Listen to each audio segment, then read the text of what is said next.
Hello and welcome to No Veto Video. I'm Carson. I'm Katherine. We're happy to have you along with us as we respond to, this time, Singin' in the Rain, a 1952 film directed by Stanley Donen and Gene Kelly, starring Kelly, Donald O'Connor, Debbie Reynolds, and Gene Hagen.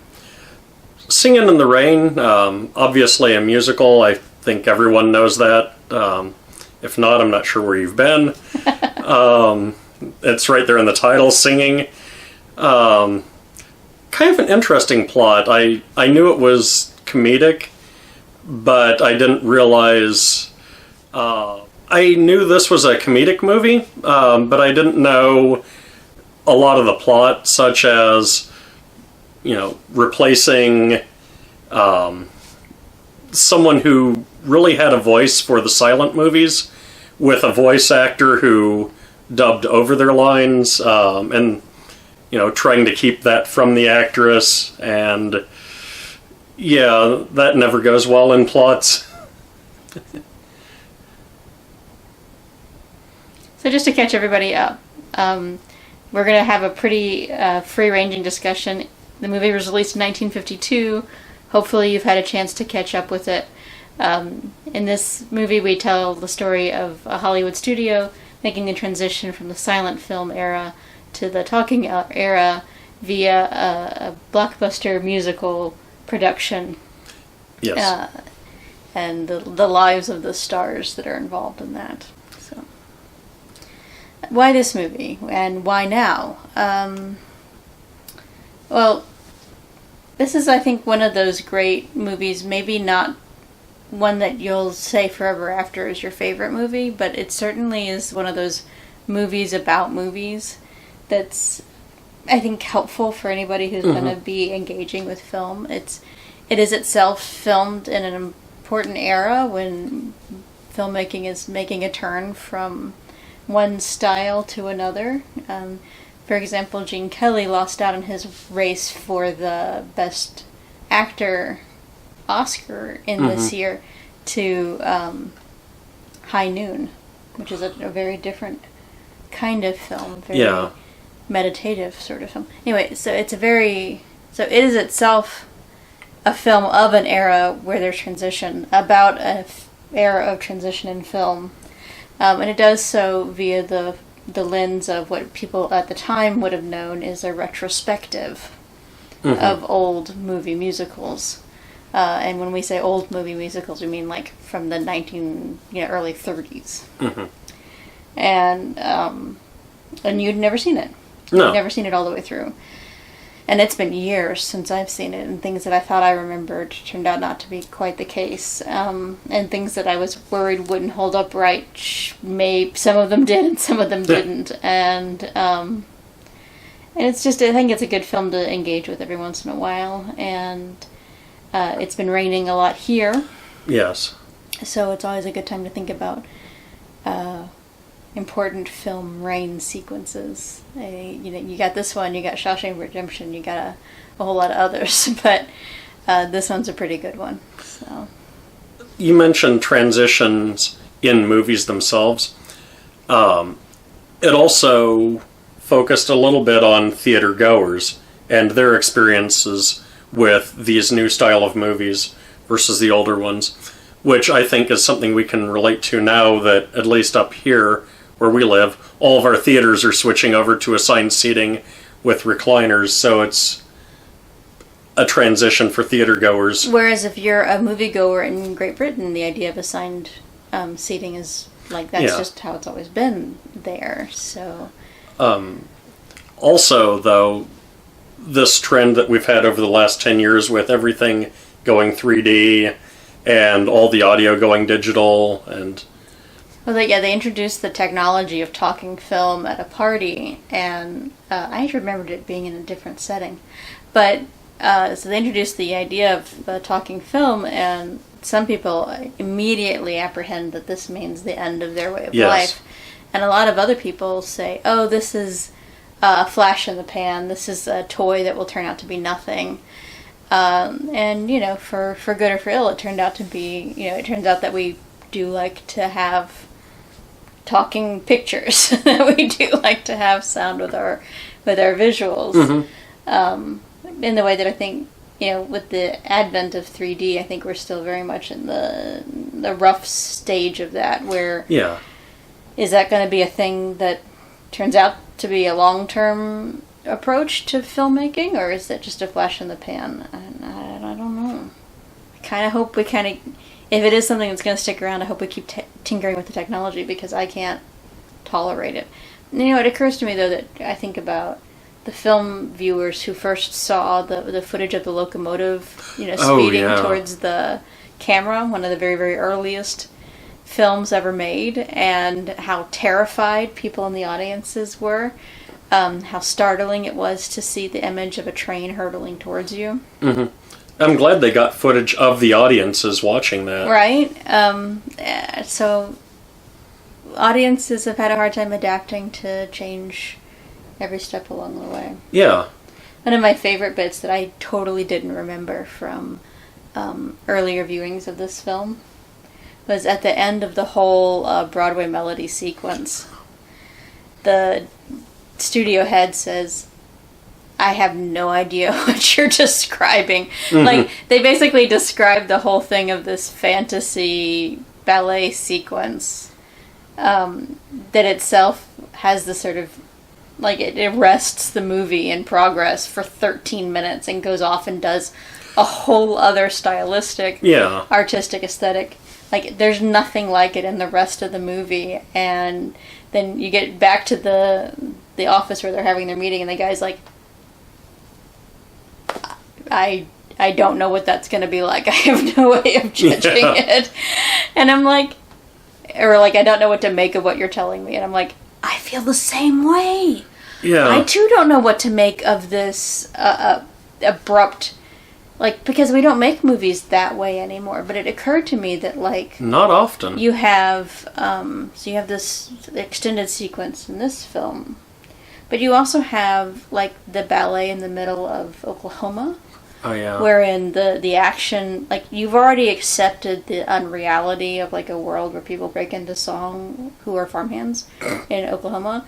In this world, you've already accepted the unreality of everyone wears tap shoes all the time, which is fine, but then it takes you, one step further and says, and now I need you to accept the unreality of this very theatrically staged fantasy sequence that is itself stopped in its tracks to have a even more unrealistic, less representative ballet sequence in it. And so you've got this artifice upon artifice upon artifice. It's just, and then when you come back out of it, you go oh, that's very strange. But maybe viewers of the time would have an easier time watching it. I agree with you in part, but I think we do still make movies like that. They're just not presented as serious movies. They're already presenting themselves from the very beginning as being absurd. Yeah. But this was a big studio production. Yeah. This was a thing, but then just the high caliber of work that they captured in this film that has, it has every reason not to work. This film has every reason to fall flat on its face, and yet, through the artistry and the dedication of the people who made it, it becomes one of the greatest films of all time, and routinely shows up on those what are the great movies of all time lists. Yeah. And I think it deserves to be on there, just for what they were able to do. And those lists tend to people who like making movies, and you can't deny that that's part of what's at the heart of this film. Yeah. And, Gene Kelly can act, sing, and dance, so watching just for his performances. He is the opposite of the triple threat that Lina Lamont is. Yes. I did find it funny that they call her a triple threat, but they mean it as a jab instead of... And that she can't act, she can't sing, and she can't dance. Yeah. But I'm thinking, though, about Gene Kelly, and about... He had just sort of gotten to this part of his career where he can have some creative control. Yeah. And yet he directs this film to be about the emptiness of getting to a certain point in your career. Mm-hmm. It's just a very interesting thing. You were about to say something. Yeah, Donald O'Connor's performance as his routines, his dance routines, as kind of a sidekick, were fantastic. He's, as you point out when we were watching it, not as good of a dancer. He's a little stiffer than Gene Kelly, but his performances... By which we still mean he's superhuman. Yes. It's no knock to say he's no Gene Kelly. No, his legs still look like they're connected to him. They don't just fly around. Like he can just pull them off and make them do things that humans... But his performances, his dance routines, he really captured... During the dance routines, he captured the essence of the fool, which he wasn't most of the time, I don't think. He was still comedic, and he was still kind of the Joker to Gene Kelly's straight man, but he took it to a whole new level, and it really worked. Yeah, a lot of their dialogue was inspired by the Marx Brothers. And I can see that. See that. But what he would tell the story later on, and this is easily available on the internet, so you can look that up for attribution. But that was the second take of that, and it was performed on a concrete floor, so they had to rest like a day in between. The first take was beautiful and perfect, and he said he was at that point in his career a 4-pack-a-day smoker. Wow. And Gene Kelly said, "Wouldn't it be great to do some of those old tricks like you used to do?" And O'Connor's like, "Yeah, that'd be great." So, but he gets it done, and then it turns out that the film was ruined because someone had forgotten to check the aperture of the camera. And so, this was performed, did I say, on a concrete floor? So, by the end of the Make 'em Laugh, if it looks like Donald O'Connor is in pain, it's because he's in pain. Like, man, he was beaten up doing this. The dancer Sid Cerise, who was the dancer in the long Broadway melody sequence, she played both roles. Mm-hmm. Her husband used to say, "I can always tell when you're working with Gene Kelly because you come back all battered." Like, he believed in working very, very hard himself, and he wanted everybody else who was working with him to work very, very hard as well. So yeah, Donald O'Connor did amazing work in this film. Yeah, I was really impressed.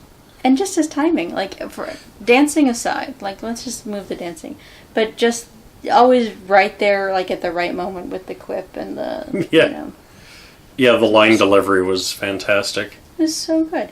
Though I have to say, a lot of the lines that I quote in this movie are, in fact, Lina Lamont's lines. And she, for being the heel of the piece, even this treats her, like, gives her some interesting stuff to do. Yeah. Debbie Reynolds' line delivery was almost spot on, too. She was so good. You wouldn't know she was 19 years old. Really? Yeah. I thought some of the expressions didn't quite capture it in just two expressions, one in two different scenes, but the line delivery was just spot on. Going back to some of the technical hurdles you were mentioning in the transition to talkies, the microphone placements were... I never even thought of that. Like, no one would have been used to some of these aspects of the film since it never been done at that studio. Well, and keep in mind the technology of microphones at the time. Yeah. We're blessed enough to have a relatively good mic, and yet even we have to move it from one side to the other so that you guys can hear me at the same level that you're hearing Carson. Yeah. And even then it doesn't... And even then it has to work extra hard. And, yeah, let alone the directional mics they were using that... I don't know much about the technology of the era, but it looks like they didn't pick up anything coming from the sides at all. I don't know. I mean, keep in mind that this is not strictly a historical film. Oh, I know. But an artifice of the 50s looking back at the 30s. Which is why some of the clothing looks a little more over the top than even what flappers were actually wearing. And yet there's just this I don't know, this joy, like there was a joy in the 50s in making films, and it really is. I mean, this film, a few others, begin to usher in a golden era for Hollywood musicals, and it looks back on a pretty joyful era of, we've got this amazing technology, like let's just do all the things that we can do with it. And it's no wonder that a lot of what, they did in the early days was to go back to the most extreme version of stage drama, which was the vaudeville show of the time. And that's where our early television comes from. That's where early talking film comes from, because it was just so different. It was so flamboyant and so big. You think about a lot of the silent era films. Some of them were like dime store novels, with the cowboys and fighting and blah blah blah. But a lot of them were these very close, expressionistic pieces. And for a while, it moves away from that, filmmaking does, and goes to these big, spectacle kind of movements. And it just does. It's not good or bad, just different. And film as an art form works best when there's a lot of different ways of expressing yourself. Yeah. I go on and on. You were talking about some of the earliest films, and it made me remember, I believe it's Man on the Moon. Is that the title? Journey to the Moon. Journey to the Moon. Which is available on Netflix, I think, if you haven't. It was for a while, yeah. But, we think of the effects as kind of laughable now, but those are, looking back at it, if that was the first movie you had seen, that would have been awesome. So, did you have any critiques of it about things that may have been able to be done better? I had not known until we started researching ahead of filming this that it was a review of older musical pieces that had to be stuck together into a coherent narrative. And now that I know that, I suddenly have a lot less quibbling with the particular flow. I think the fact that they were able to achieve what is honestly one of the more moving, love song sequences that have been ever recorded on film. You Were Made for Me. And it does so in such a... this film is all about what is real and what is fake. Even from the very beginning, when Kathy and Don first meet, and, is she real? Is he fake? Is he real and she fake? There's a lot of trading back and forth about that. And then, so then they're starting to fall in love, and he wants to tell her how he feels, and yet he feels like he can only do it with the trappings of Hollywood. But then as you begin to watch this sequence between the two of them, she's up on the ladder and he's down on the ground, but slowly all of the Hollywood bits of it fade away. You don't see the lights anymore. You don't see the fan. And it, even, you never really lose track of the ladder, but you almost do. And it's, and it's just, it's a deeply moving sequence. The one part that I think doesn't age well, that we don't have a cultural reference point for anymore, but that you would have in the 50s, and you certainly would have in the 30s, was the sequence called Beautiful Girl. Right? And it's fine. It's not bad. It's just what is this doing here? But apparently that was a very common, in the Follies, there would be, these vignettes, and women would go and stand very still in them while a narrator described how lovely they were. And this sequence is kind of a little bit of a spoof on that. But we don't have that context anymore, and without someone giving you the historical factoid about it, there's just this sort of why is this going on and on and on? It's not bad, but it goes on for a good 2-3 minutes longer than it needs to. I was kind of waiting for one of them to come out of the box and just say, look, I've got thoughts, I've got a mind. Like, why is this the important part of me? Right. So yeah, I think that's... If there's a part I'm going to quibble with. Yeah. And this one certainly doesn't stand the test of time. No, but I find that a lot of other aspects of it do. Mm-hmm. Oh, yeah, definitely. Even some of the critiques of the industry, I think, still probably apply. Yeah, and watching a whole bunch of men decide that a woman's not allowed to speak for herself. Oh, yeah. Even though it turns out there's a pretty good reason why this particular woman's not allowed to speak for herself. It's kind of like, ugh. Oh, Hollywood. You were like this from the beginning. Yeah. So.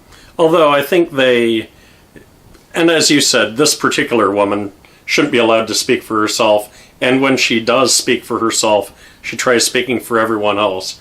But when we meet Kathy, Debbie Reynolds' character, she's allowed to speak for herself, and she gets some really important dialogue. Well, and there's this moment, though, where early on in their interaction with one another, where he's like, I'm a star, I get to do anything. Yeah. And, like, bleh. Like, we've heard that, like, recently, and... Yeah, and as I said, I think some of the critiques of Hollywood in this movie still apply, because that's, as you said, still going on. Right. But I was thinking a little later in the movie where she says, fine, I'll do this one thing for the studio again, and then we're done. I mean, she's clearly in charge of her own life. She's making her own demands. She says, this is not all right. And I think that's a real big contrast to earlier on Lina Lamont's character, before Lina Lamont becomes... I'm not sure how to say this. Just overly demanding. She wants things that she has no right to. Well, and she acts basically as a deeply insecure human being. Yeah, she does. And, which is to be fair, like, she keeps wondering out loud, do you think I'm stupid or something? And I think she's not stupid at all. She's responding inappropriately, and she's responding in a negative way, but she knows as well as everybody else who's around her that the advent of talking films, and certainly the advent of musicals, is the end of her. Yeah. And that her partner, who was a nobody until they started making films together, is going to go on a lot longer than she is. And so the defensiveness with which she acts, of course, is horrible and terrible, and no excuse for that. But she's not stupid. No. And she's not unclear about her need to preserve her own well-being. That being said, do you wish she could do it better? Like, absolutely. And you're right, she's not stupid. No one who's stupid could scheme anywhere near as well as she does. Like, that takes a lot of forethought. And not just forethought, but quick thinking. The amount of time it took her to get to the papers and get to her lawyer in a hurry. Yeah, yeah. So yeah, Lina Lamont, not stupid. No. Not a great person, but not stupid. Yeah. So... there you go. Take that to the bank. I mean, Don Lockwood wasn't the best person in the world early on either, and as you said, he's coming off kind of rapey. Yeah, yeah. Oof.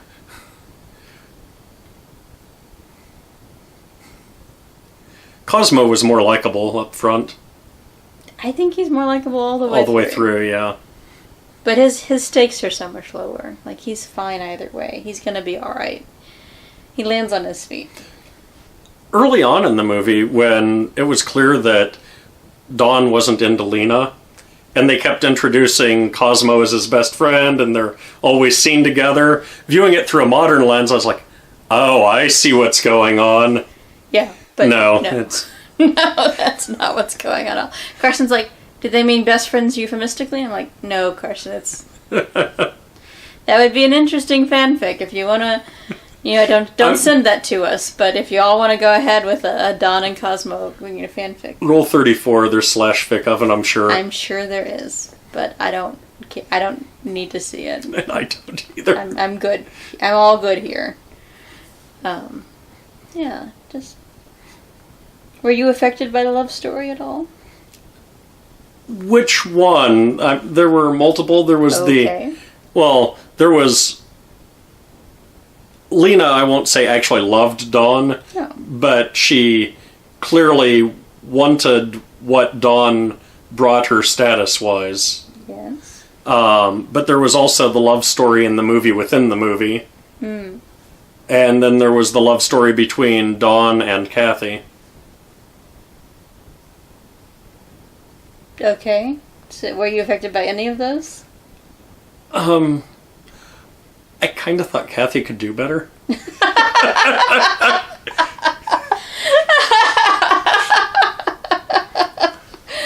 Okay. But I don't think you're wrong. I just... Although Dawn really had a lot of character development. Right? She had a good arc. Like, surprisingly quick. I guess there'd been months. Right. Between Good Morning and... Yeah. The end of the film, there's 7 weeks or something like that. Yeah. She could do better. The love story in the movie within the movie, I found amusing because it was silent, so they could just say whatever they wanted, assuming the audience couldn't read lips. And wow, some of the dialogue. Okay. I don't really have a lot in closing. I think, as you said, it does mostly stand the test of time, with the exceptions of just we kind of cringe when we see people acting some of the way, and I don't know, maybe people did back then too.